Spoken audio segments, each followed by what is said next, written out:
Salvete Spectatores, it's Masopust. Welcome back to Hearts of Iron 4, our Italy campaign. I did a break from the last episode to this, so I'm not entirely sure where we left off. We have... oh, interesting. We have our 28 divisions on this front. We have one finished infantry that will join this big army, and also the front. These guys hold the line on the mountains, and our tanks are in Sara, right. Okay. What are our researches? The basic stuff still. We are 1 year in, have surprisingly small world tension, apart from nationalist Spain, which will tickle down some bit. The next big hit, because we play historical, will be a war declaration. We finished dispersed industry and the research bonus. So let's pick new techs. I'll still focus over here. We are not in 38, so this will have a penalty. Researching radio, that's good. 37, right, so we have to do all that.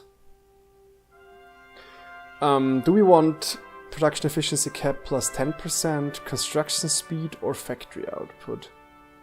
I would go for the construction speed for now.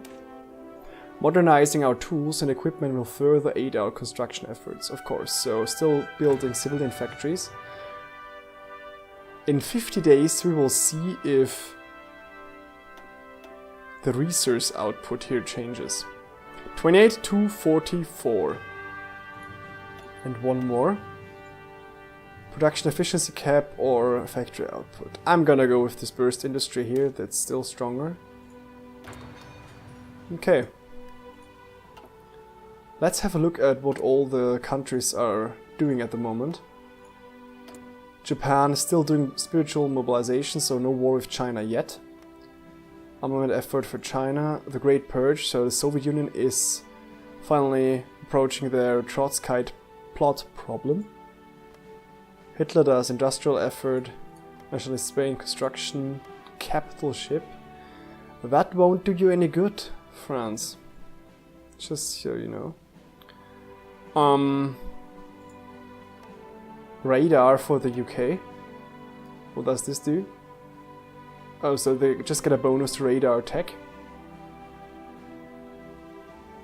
This only will be possible after being at war with Germany. Alright, what does the US do? So from reading the forum threads, I heard that US is really weak at the beginning of the game, and can only really become something to be feared after 1940. Ah, okay. I wonder if it would be possible to attack Austria before they do the Anschluss, just in order to prevent Germany from expanding, if we, for instance, want to be our own fascist country, or if we want to ally with France, United Kingdom, something like that. I don't know.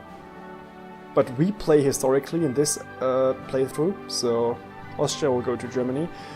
Historically though, up until I think it's 1936, Italy or Mussolini supported the independence of Austria. They were the protection, the protective power behind them, and after agreement with Hitler they abandoned this position and let the Germans have it. Because if Germany and Italy are not allied, it's a huge threat for Italy if Germany gets access to Austria. Our next attack goals will be Albania and Yugoslavia. Same thing that Quill did in his episode. Historically, Italy attacked first Albania and then Greece and left out Yugoslavia. Let's have a look at our resource situation. We're not importing anything because I need my factories. Bad thing is we need steel, chromium, tungsten, oil. That's it. So we get some steel, some chromium. So Yugoslavia is not really rich in resources, especially the north is completely irrelevant to that. Also not much steel here. Turkey has, holy crap, Turkey has a lot of chromium. Do we want to import anything? No. I mean, the lack of tungsten is a problem for our towed artillery, but the rest is just irrelevant for our ships. It will finish at some point, but not right of now. Battleship 2, how does our research on ships look? I'll check the data.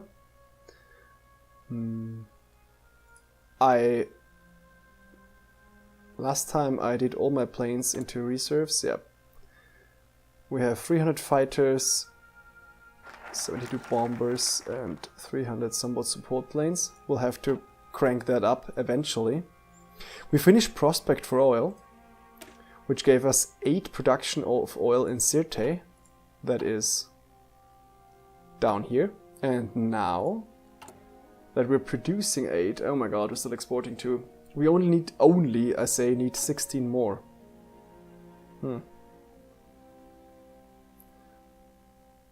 I wonder...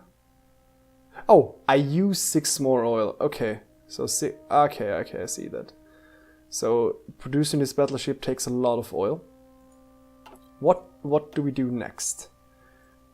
Libyan infrastructure gives us quite a lot of infrastructure in Libya, or refineries, which gives us all in all 4 oil and 2 synthetic refineries, so 14 more oil. That's really nice. I think I'm gonna go with that. We also could do, we'll go to diplomacy 3 last. So no ship production increase. Okay, with these 2 are also quite nice because they add 4 naval dockyards and 2 military factories. But do we do the oil? Do we need the oil or the infrastructure now? I don't think so. So I'm gonna go with the military factories first. Industrially, Italy is still lagging behind the decadent colonial empires. Why decadent? We must choose whether to prioritize the army or the navy. The choice seems obvious. Like the ancient Roman Empire depended on its legions, so must the new Italian Empire. There is no exclusivity between army and navy, so we're gonna go with that. Let's have a look what the other countries chose. Warrior traditions, nothing. Okay, the Great Purge is one of the foci that takes a much longer time than the standard 70 days. Army innovations, defensive focus, interesting. Industrial effort. So I believe when we play historically, the way the countries pick their foci is always the same. Of course, except for me. I don't know if the small countries like China, or the not major countries like China, also use the same tree all the time. Poland does the 4-year plan. I haven't looked at the Polish focus tree, which is huge. Yet. Which gives just a bonus to construction tech, it's quite bad. Right. Let's have a look. It did not change. Interesting. So I really wonder what this does. Resource gain efficiency. It doesn't tell, and it doesn't, like, explain itself. So we're gonna hold off on that, because it's always the same 10%. Huh. I'll have to look that up on the wiki. So, next thing is production efficiency cap. Turret lathes are proving indispensable for mass production.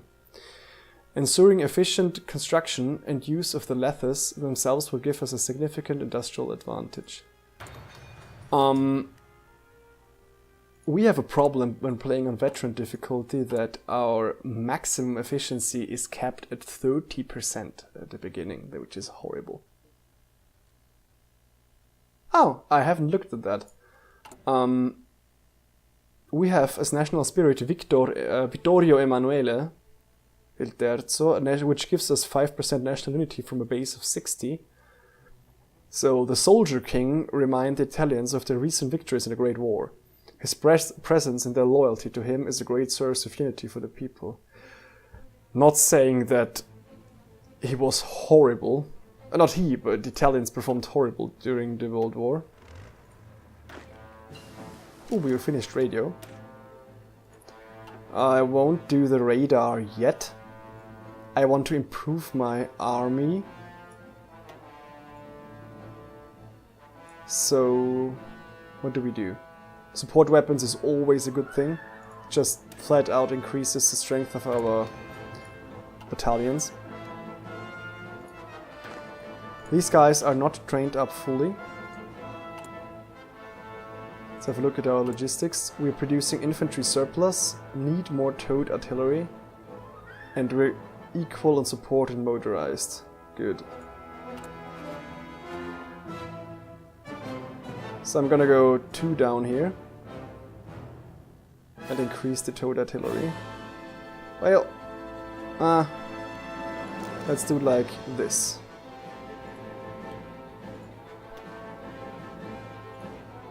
Okay, that's how I want it. Perfect.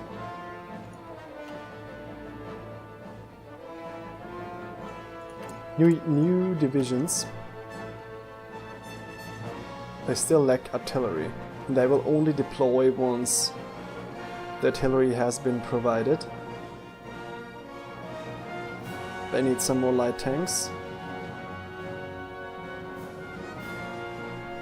So I'm quite happy with 10 of these divisions on the French front.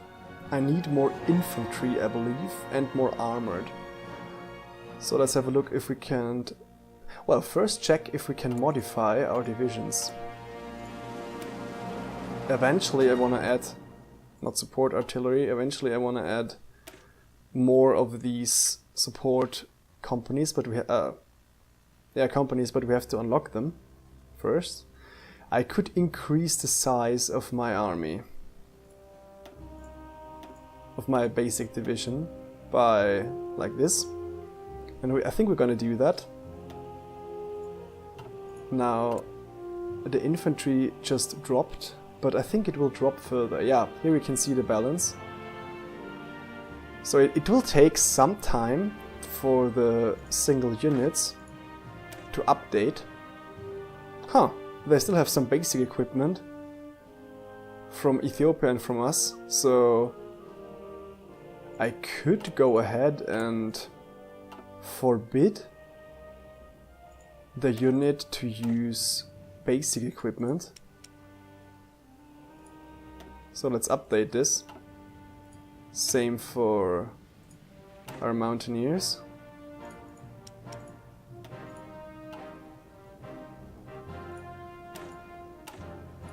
I don't want that. I don't think if it does anything. Maybe they don't replace their old guns if I don't tell them to. Let's check if they removed their guns. Yep, they removed it for sure. And they wouldn't have done that if I hadn't told them so. So if you want to preserve manpower and have the maximum punch, you have to eventually do that. Yeah, okay. We are now at 2.6k. So infantry is going nicely up. And support as well, so I just can pump out more infantry.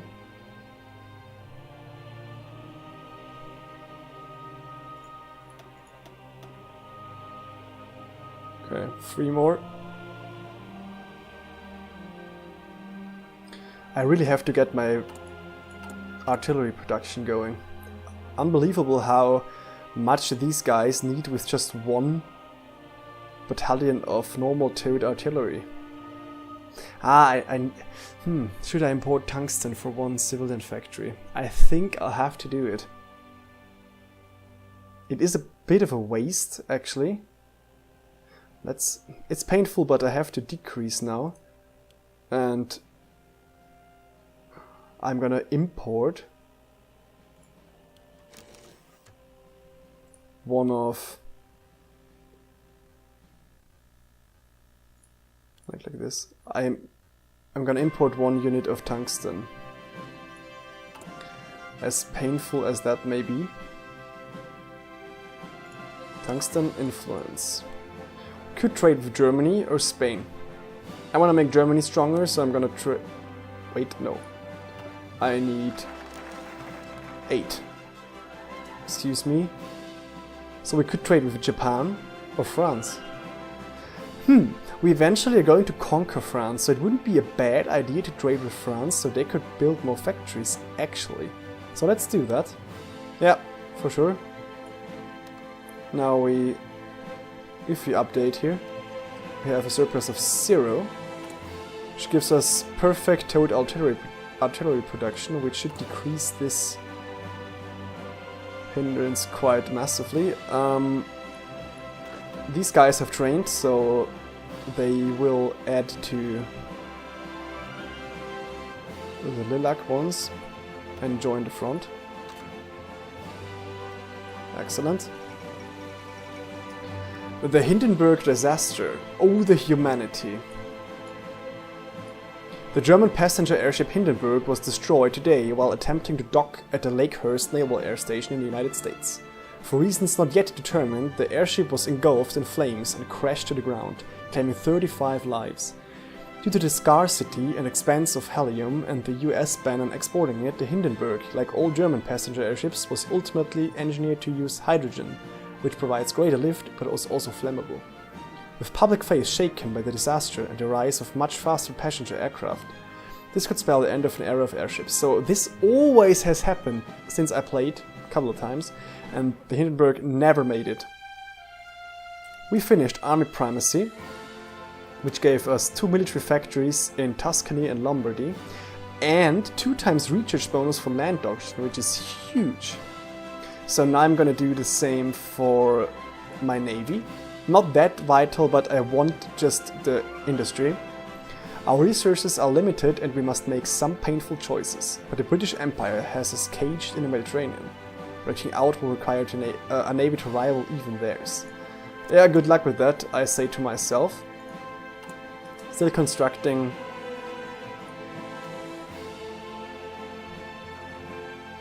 civilian factories in Campania. I think I'm gonna do it all the way until the end of 37. So let's reduce this to 1.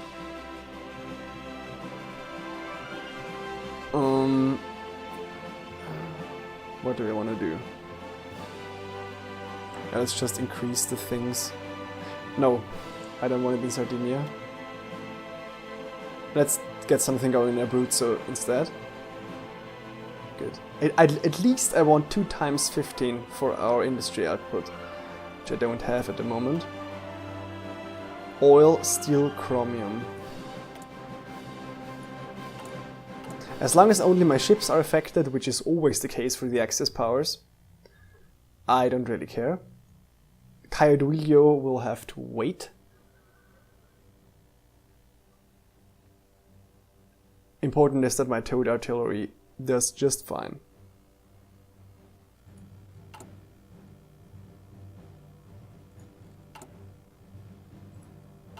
What are the other powers doing? Okay, now Japan is preparing for war with China. The next focus they will pick is going to be either war with China. I think it's always war with China in the historical focuses. Still a great purge. Treaty with USSR they will accept. Fortification focus. Uh-oh. Okay, they're good.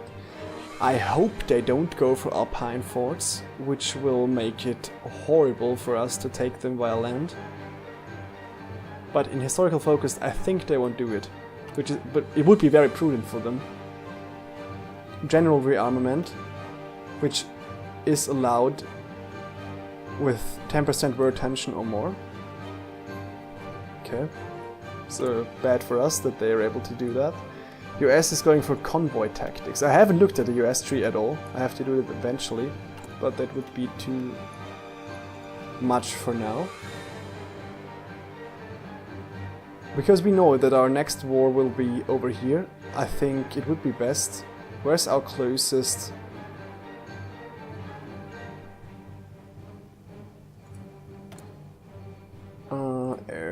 Airbase. It's one in Veneto, which only covers like this area. I would need one over here in Zara, would be perfect. Alas, that's not possible. Yeah, I think this one is still the best. Let's put all our stuff. We don't have any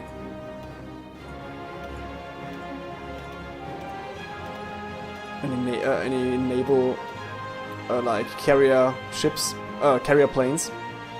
So all will assign to the Alpine region. Yeah, it's still Alpine here. Or do I straight want to go for Western Balkans? I think I'm first gonna assign all to the Alpine region and then to the Western Balkans. I'll do close air support, naval strike, I guess, air superiority and interception if they have bombers, and close air support. Good. So they're set up. Missing equipment production, motorized and light tank. Infantry equipment is good. Towed artillery is coming up nicely. A little bit less support and more motorized. So let's get one down on support and build one motorized. Actually. Okay. They have full supplies. I mean steel, rubber and oil. I wonder... Another one is fine as well. Okay. So how is our resource situation? Tungsten 0, rubber 0. So, okay, that's good. Do we export anything and get there for factories? Ooh. From exports 5, so we at the moment enjoy a bonus of 5 factories, which is very nice. Okay. Ooh, what a catastrophic playthrough here. First the Hindenburg and then Amelia Earhart disappears. The famous aviator Amelia Earhart, the first woman to complete a solo flight across the Atlantic, has disappeared along with her navigator, Fred Noonan, near Hood Islands in the middle of the Pacific Ocean. Wait, what? The first woman to complete a flight across the Atlantic has disappeared in the Pacific Ocean? Oh, this was before. Okay, I get it. The two were attempting to fly around the entire world in their twin-engined Lockheed Electra plane when they vanished. The search for the missing aviators is now being conducted by the US Navy and Coast Guard, but there's little hope to finding them. Okay, with this note I will leave you. I thank you all for watching and I will see you next time.